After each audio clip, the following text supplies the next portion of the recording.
Good afternoon to you too. So Kenyan Originals was started about 2 years ago, and actually it was initially a concept that our founder Alex came up with as a way to broaden the Kenyan beverage market and really kind of tap into the amazing local produce and local talent that is available in Kenya that people hadn't necessarily taken full advantage of in the beverage space. So I think our founder really saw a gap business-wise to build something, and then also just a really exciting project and something that can really kind of take off from a business perspective and then also from a cultural perspective. So we have a really wide network of farmers that we work with. So we're always looking for new and exciting projects to partner with, and that comes through the supply chain as well. So what we try and do is source the best produce from the best regions within Kenya, and place an emphasis on small and sustainable farms to try and source our products from. Some exciting new stuff that we're working with is a farm down in the Mara. It's a community-based project, and one of their pillars that they call of the community-based project is employment. So the way that they do that is through farming. And so we've started to set up links with them, and I think they're going to become a really good partner moving forward in the future as an exciting way to get fresh, amazing produce from the Mara, as well as support the community down there. So all of our products are from Kenya. So all of the products that we use are within Kenya that we use in our drinks. So that's kind of our USP. Yeah, for sure. So we're supporting Kenyan farmers all the time.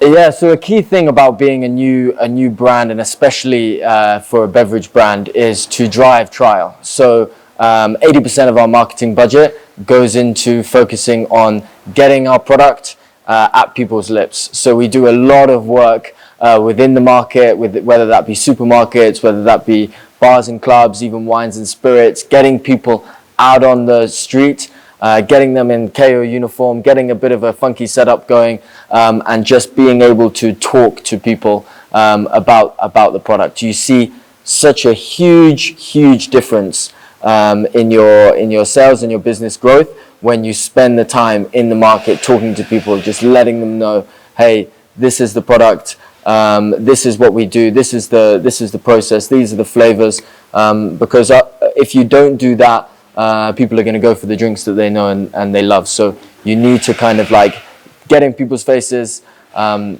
really get them to taste the drink. Yeah, so the products are a big part of it. Sourcing from Kenya gives us a very unique edge over other products. And then also my colleague Brian was talking about it, but the other side of the marketing, which is supporting Kenyan creatives, musicians, artists, dancers, the people that we call the Kenyan Originals, and supporting them, which enhances our brand, and then as well as that gives these people a platform in which to showcase their skills. And especially over the last year or so with the way that things have been because of COVID, it's difficult for creatives, I'm sure, to be able to kind of showcase their skills on a wider platform. So that's a kind of, I think that's the part of the brand that we're all very proud of and love. That aspect to it is giving that platform, and then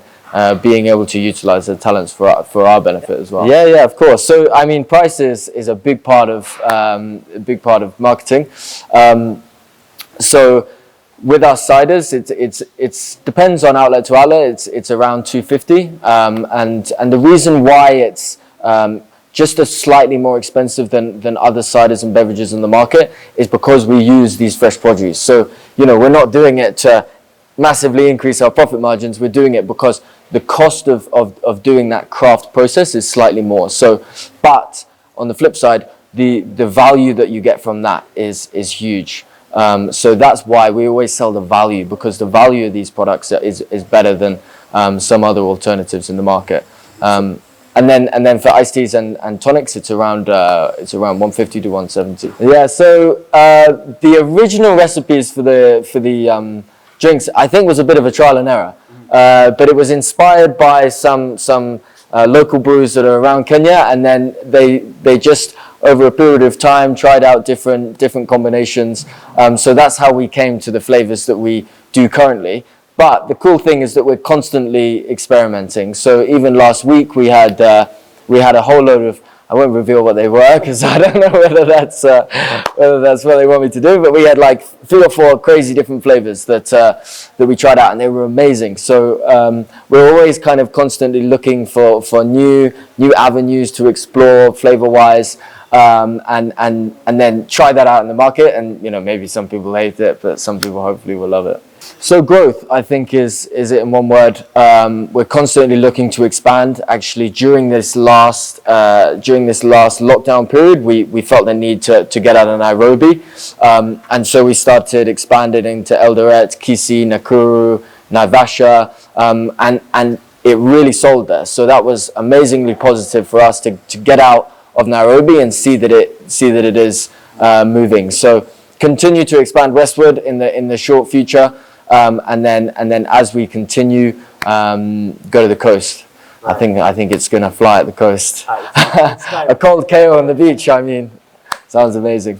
So I think from a product perspective, they're really tasty. I mean, going out and doing these trials in the market, what you always find is once people try them, they love them. As long as there's been sitting in a fridge, nice and cold, people really love them. So I can guarantee, if you try them, you will like them. And there's such a range of different products that there's always one that you're going to enjoy. And then taking a step back from a brand perspective, you're supporting a truly Kenyan company. You're supporting the whole supply chain of Kenyan farmers, Kenyan workers, Kenyan creatives. So it's a proudly Kenyan company, and something that I think is going in the trend of kind of brands, and it's representing more than just a product. And I think Kenyan Originals really defines that. It's more than just the product. It's a whole kind of community of people that are pushing towards one goal. I'm just happy that I've got a couple of people in here, my people. Wow. How did you rise so fast, so high, and I built your wings in the sun? Hey, so you must be an African.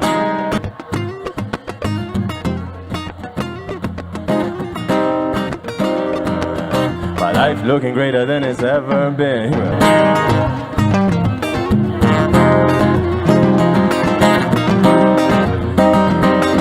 My life looking greater than it's ever been.